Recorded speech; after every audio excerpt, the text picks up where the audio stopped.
if there wasn't already enough reason to be slightly irritated by Himalayan balsam, I read earlier today that one of its common names used to be policeman's helmet, which is just, ugh.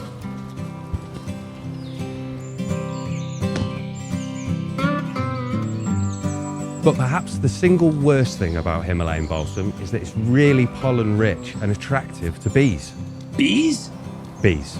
But what? I hear you ask. Well, I'm glad you asked. You see, the thing is, some people say that balsam is to bees what biscuits are to the British and giant stupid death trucks are to Americans. They just can't help themselves.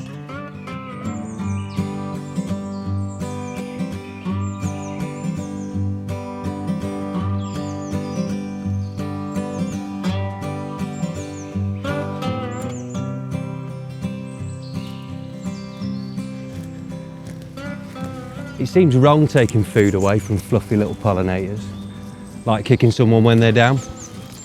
Clearly there's more to learn, but who to call?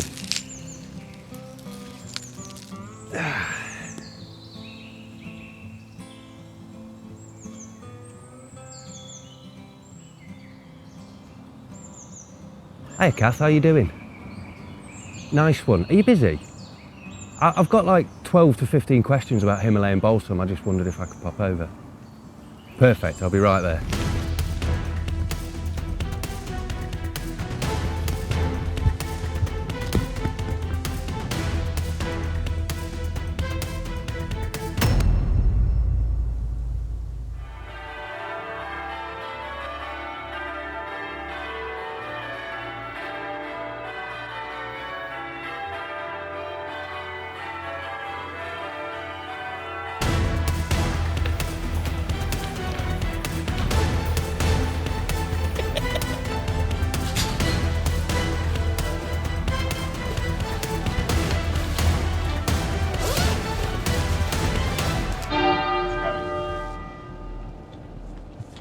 Hi, Kath.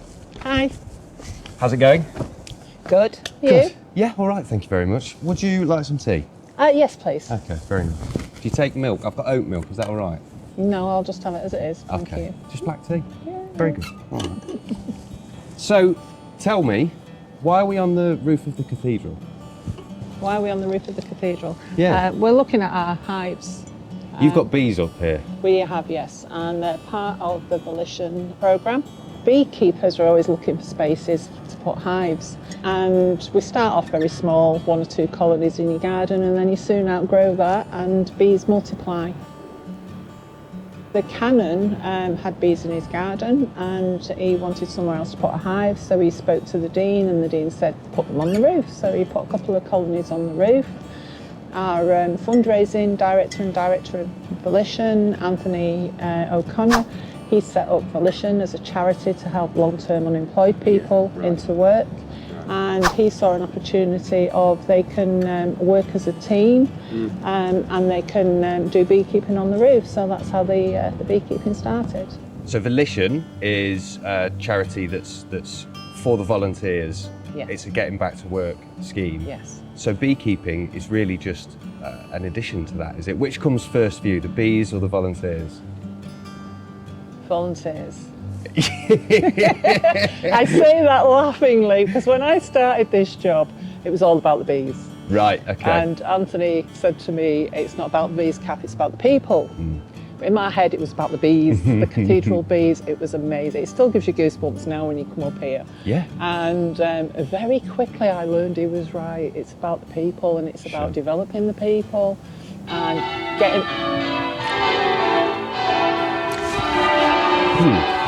It's going to be quite disruptive, isn't it?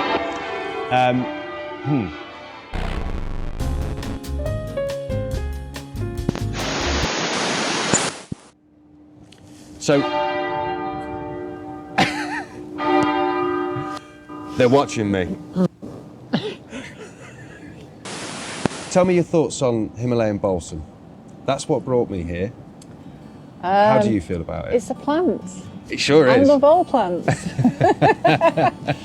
So it's very controversial, is Himalayan balsam. Himalayan balsam was imported into this country Sure was. in 1800s. Yeah, Victorian times, I Yeah, think. the Victorians brought it over. Yeah. It's a really pretty plant. It is beautiful. It's like a hollow stem. It's about as tall as me. It's quite tall. Can be, yeah. It's got purple.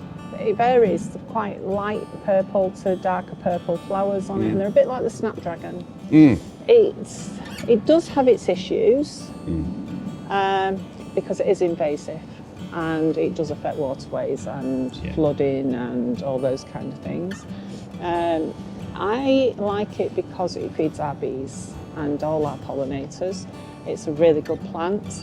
I'm not an advocate for pinging the seeds, but if you do brush past it, the seeds ping everywhere. Yeah, there's a clip of David Attenborough out there somewhere. He wasn't available for interview. He's my favourite teacher. He's amazing. He's amazing. He's absolutely amazing. Absolutely. When I get stuck teaching anyone anything, I put on the bees. He did a programme about bees. Oh, right, and nice. he's actually got cameras in hives, and I just put that on. Amazing stuff. It's amazing, yeah. I mean, the thing though is, there's this video of him popping the seeds. And you're not allowed to pop seeds. That's what I thought.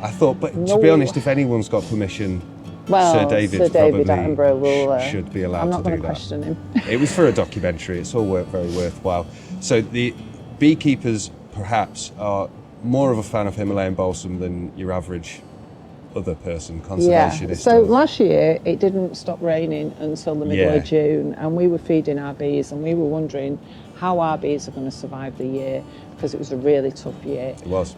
Because we had to feed them up till June. They couldn't get out and fly. If there was any flowers around, the flowers were swamped. They couldn't fly to go and bring the nectar in and the pollen in. If there's no pollen coming in, the queen stops laying, so there's no eggs and there's no babies. So we were really concerned last year. Plus, because there's so much water, everything seemed to be early as well. Blackberries were early, and then the Himalayan balsam I missed the came. blackberries because they just flew by. Yeah, the Himalayan balsam came really early as well. Yeah. But it had a really extended period, and we were like, why have we still got it? But the bees are now bringing in lots of food. Right, yeah. So we're less worried about it. Yeah. We think it was because there was so much water in the ground, because Himalayan balsam likes a damp So this was environment. last year, 2024, and certainly in Manchester, I think it's rained for just 6 months straight. Oh yeah, all it summer. did, yes. And you're right, the balsam was out for ages. It was, and we got a bumper crop of honey. I mean, there's a good result from Himalayan balsam. Yes. I confess to you, I came for an interview with you to get a beekeeper's perspective. My opinion does differ slightly, but don't hate me for that, because I've pulled up a bit of balsam in my time. I'm going to confess. So have I. Oh, you have? Oh, I have, yes. Oh, so you're anti balsam a little bit then. Good for you.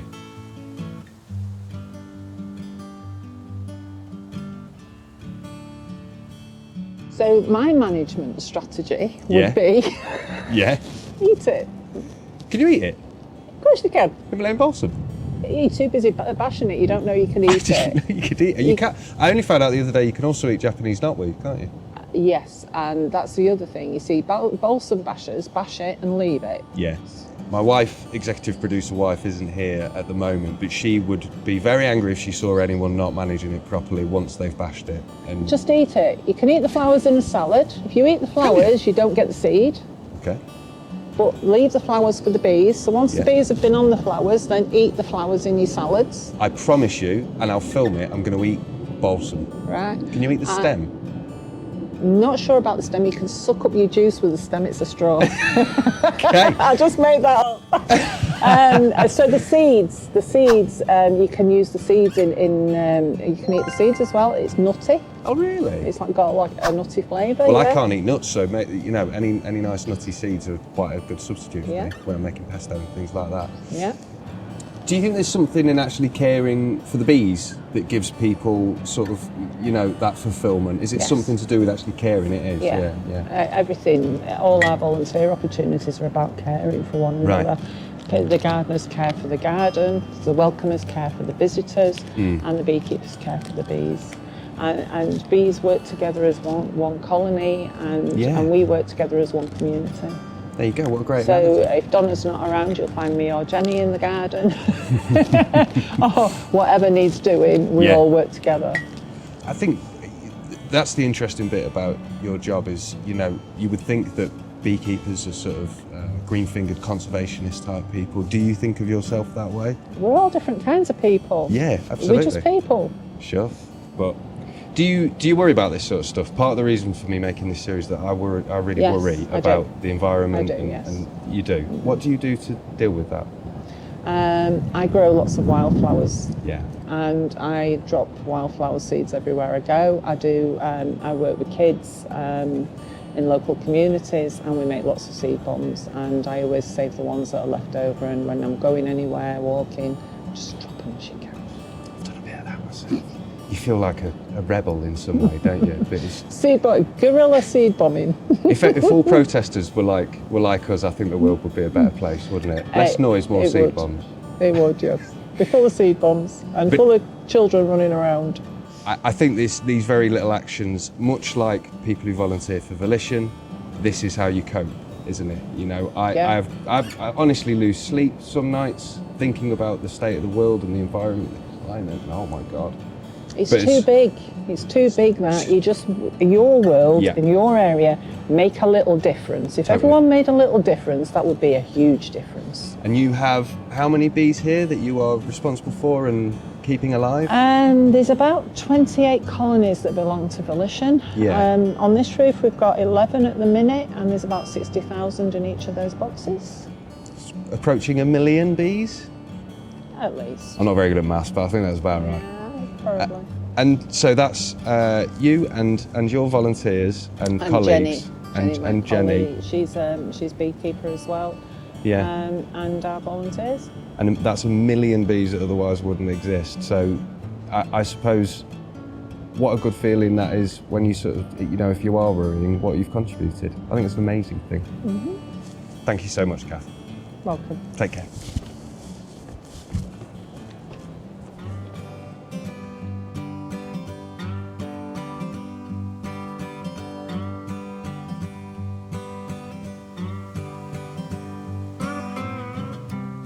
As I walked away from my interview with Kath, I realised that I had a lot to consider, so I decided to play this footage in slow motion. Then I realised I had a lot more to consider, so I decided I'd have to flip the image.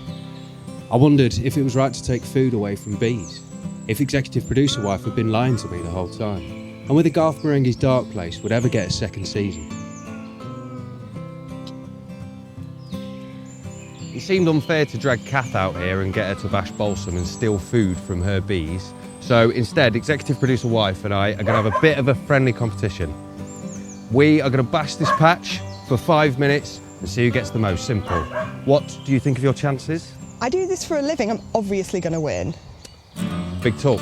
Okay, we'll start on the sound of Fife's next bark. Do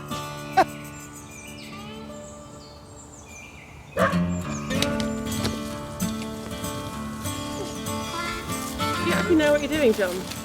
If you mean Balsam Bashing, then yes. If you mean making a YouTube series, then no, definitely not. No. Do you think John actually knows what he's doing? Well, I taught him, so yes, I'm going to go with yes. And who do you think's going to win? It's going to be me. It's going to be me, obviously. I've got long arms. I pretend it doesn't hurt when I get stung by stinging nettles. Everything. I've got everything it takes. I think you missed a bit back here, by the way, mate. How hard is it actually talking to me while you're trying to do this? I appreciate it's probably not that easy. Ow! Look how far ahead he is. It's not very easy. I need to concentrate, although it's quite an easy task, so... But I really want to win. I'm actually snapping this. You're really not supposed to do that. That's what Abby and Ruth told us. You've got to get the root out of the ground. But this is competition, and that is my wife / executive producer. So if I don't win this, it's game over basically for me. I'll give up. And are we judging this on who's actually bashed properly, or who's just pulled as much out of the ground as possible? I think this competition should be biggest pile. Let's keep it simple, you know? Size is what's important. Who do you think's actually going to win? It will definitely be me because, like I say, this is my job and I spend all summer every year doing this, I'm an expert and I've got Phife helping me.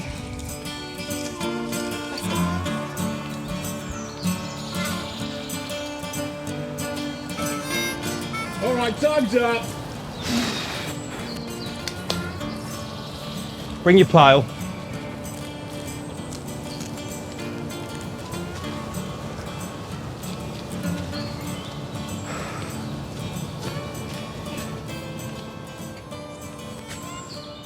Well, that's all we've got time for. And you know what? Results aren't what's important.